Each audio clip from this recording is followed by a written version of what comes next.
Assalamualaikum warahmatullahi wabarakatuh. Waalaikumsalam warahmatullahi wabarakatuh. Kita bertemu kembali dengan Dr. Hewan Mukhlisin dari Dinas Pertanian Kabupaten Pati, dan saya Eni Prasetyowati dari Balai Penyuluhan Pertanian BPP Gabus. Pak Dr. Mukhlisin, ini kan sebentar lagi, sekitar 2 minggu lagi nih ya. Ini sudah mau hari raya Idul Kurban ini. Nah, di saat merebaknya penyakit mulut dan kuku pada ternak, ini bagaimana sih tips ini kita yang mau mengadakan Idul Kurban itu memilih hewan yang sehat atau yang terindikasi tertular PMK, dan apakah boleh seandainya ada hewan yang memang terindikasi tertular PMK ini menjadi hewan kurban? Matur nuwun Bu Ani, terima kasih kesempatannya. Kalau kita membicarakan masalah kurban, tentu kita akan kembali lagi tentang syarat sah hewan kurban. Yang pertama, hewan tersebut sehat. Seperti itu. Yang kedua, tidak cacat. Yang ketiga, tidak kurus. Yang keempat, cukup umur. Itu jelas. Ya, salah satu hal yang sering terlupakan dari panitia hewan kurban selama saya menjadi ASN atau PNS dalam melaksanakan tugas pengawasan atau pemeriksaan hewan kurban adalah masalah umur. Panitia sering terlupakan tentang masalah umur. Jadi kalau untuk sapi minimal sudah ganti gigi, kalau orang Jawa bilangnya poel, itu biasanya sekitar 2 tahun. Sedangkan untuk kambing atau domba ganti gigi biasanya berumur 1 tahun. Seperti itu. Terus kita kembali lagi dalam kondisi PMK ini. Kita harus memastikan hewan yang kita gunakan untuk berkorban adalah sehat, seperti itu. Kita perlu tahu dulu hewan yang sehat itu seperti apa. Yang pertama jelas adalah ternak itu sehat dicirikan dengan satu, dia berperilaku aktif, tidak roso-roso, tidak.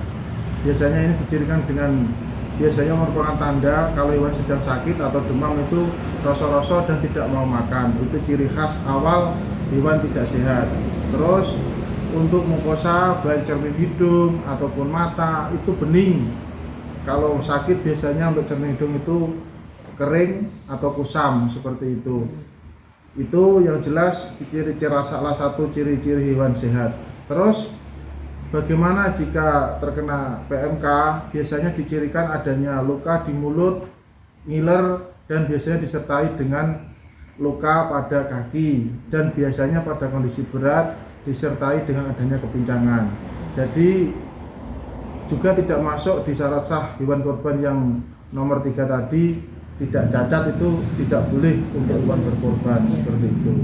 Mungkin itu sedikit syarat hewan kurban yang sah menurut aturan dan sehat, seperti itu. Berarti kalau seandainya ada peternak ini sudah terindikasi PMK, ini mungkin jatuhnya tidak korban ya kalau disembelih jadi?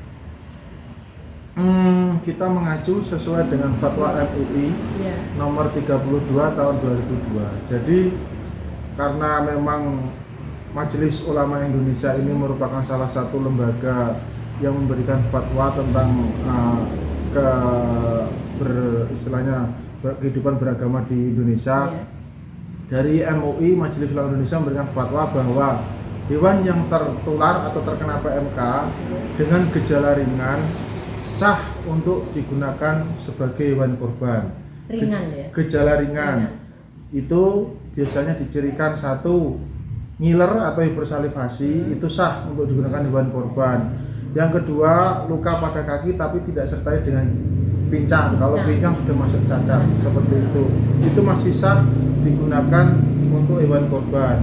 Bagaimana kalau hewan terkena PMK dengan gejala berat, sudah sembuh normal sedia kala, itu juga sah walaupun terkena PMK tapi sudah sembuh dan disembelih pada hari 10, 11, 12, 13 Dzulhijjah itu sah untuk digunakan hewan kurban. Tetapi ketika terkena PMK dengan gejala berat, disembelih dan belum sembuh, disembelih pada hari raya kurban tanggal 10 Dzulhijjah, 11 dan 12 dan 13, itu boleh disembelih dengan prosedur dengan SOP penyembelihan PMK, tetapi tidak masuk sebagai ibadah kurban, masuknya ke sedekah.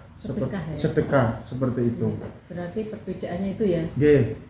Nah, kalau memang terindikasi tertular PMK, ini apakah daging itu aman dan bisa dimakan oleh manusia? Jadi sampai saat ini dari para ahli virologi manapun belum ada yang menyatakan virus PMK atau penyakit PMK ini zoonosis. Zoonosis itu adalah penyakit hewan yang dapat menular dari hewan ke manusia. Jadi hewan atau apapun produk hewan, daging, tulang ataupun semua itu aman dan sehat untuk dikonsumsi, seperti itu. Terus bagaimana pelaksanaan ibadah atau penyembelihan hewan kurban yang terkena PMK seperti itu? Dari kami sesuai dengan edaran Direktorat Kesehatan Masyarakat Veteriner, Dirjen Peternakan dan Kesehatan Hewan, Kementerian Pertanian tetap melaksanakan prosedur penyembelihan di masa PMK ini. Yang pertama, sebelum dan sesudah penyembelihan, semua area untuk penyembelihan wajib dilaksanakan desinfeksi atau penyemprotan desinfektan seperti itu. Itu rutin, itu wajib.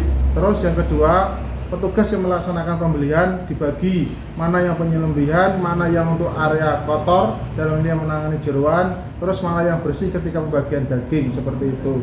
Begitu juga dengan pengemasan daging. Tidak disarankan menggunakan antara jeroan ataupun daging dilakukan pemisahan seperti itu wajib. Dan penggunaan pembagiannya pun sebisa mungkin jangan menggunakan plastik yang daur ulang atau plastik yang berwarna hitam. Yang berwarna bening disarankan minimal itu, kalau enggak menggunakan daun ataupun besek seperti itu. Terus bagaimana tips ketika sudah dibagikan? Jangan dicuci dengan air, bersihkan kalau yang terkena kotoran ataupun tanah ataupun pasir dibuang saja, terus langsung kita bagi-bagi sesuai apa yang kita masak. Umpamanya sebagian untuk rendang dipisahkan di kotak-kotak, langsung masuk ke dalam kulkas atau pembekuan atau penyimpanan, karena memang kalau kita cuci dulu dengan air akan menambah cemaran dari mikroba di daging tersebut dan juga akan mempengaruhi dari kualitas daging seperti itu. Iya. Mungkin itu sedikit tips tentang penyembelihan sampai penyimpanan sampai pengolahan. Terus bagaimana memasak hewan, memasak daging hewan yang terkena PMK. Setelah itu kita keluarin dari kulkas, kita masak minimal di air mendidih selama 30 menit.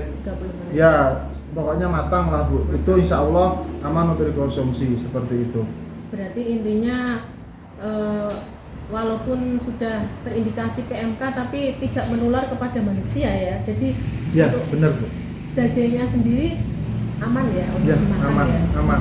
Jadi masyarakat tidak perlu khawatir ya. Tidak perlu khawatir. Betul. Ya. Betul.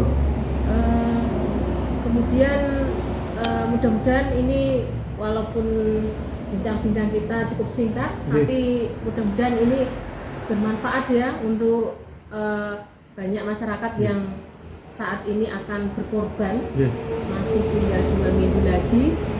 Jadi mudah-mudahan ini memang menjadi perhatian untuk kita semua, tapi mungkin jenengan bisa memberi penekanan Pak.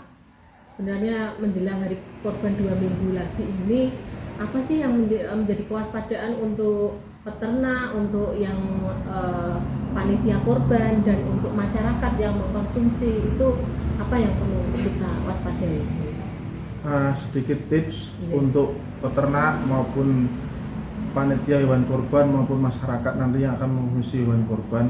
Yang pertama, jangan ragu untuk melaksanakan ibadah kurban, karena bagaimanapun ibadah kurban merupakan ibadah yang disunahkan, sunnah muakkad, dan kita jangan menjadikan alasan tidak melaksanakan ibadah kurban karena adanya virus PMK ini. Seperti itu. Virus seperti kita ketahui dapat ditanggulangi dengan melaksanakan penyemprotan disinfektan di kandang untuk peternak, begitu juga nanti yang panitia korban. Saran saya untuk panitia korban ketika membeli hewan korban, silahkan benar-benar dipilih hewan yang sehat, dan ketika akan melaksanakan penyembelihan meminta ke penjual atau peternak yang menjual hewan korbannya H-1 ataupun ketika akan disembelih seperti itu. Itu untuk meminimalisir gejala PMK dengan gejala berat. Itu terus untuk masyarakat jangan ragu untuk mengkonsumsi atau memakan semua produk olahan dari, seandainya sejelek-jeleknya ada hewan korban yang terindikasi terkena PMK, karena insya Allah daging ataupun produk yang hewan yang disembelih yang terkena PMK insya Allah aman untuk dikonsumsi. Mungkin itu sedikit tips dari saya pribadi. Terima kasih Pak Dokter Hewan Mukhlisin. Mudah-mudahan apa yang disampaikan pada hari ini cukup jelas ya untuk kita semua. Jadi kita tidak perlu khawatir ya terlalu berlebihan. Baik peternak kalau memang ada indikasi tidak perlu panik ya. Juga kita sebagai masyarakat juga tidak perlu khawatir untuk mengkonsumsinya, karena ini juga tidak menular ya kepada manusia. Oke. Demikian bincang-bincang kita pada siang hari ini dengan Dokter Hewan Mukhlisin dan dari kami dari tim Balai Penyuluhan BPP Gabus. Akhir kata, wassalamualaikum warahmatullahi wabarakatuh. Waalaikumsalam warahmatullahi wabarakatuh.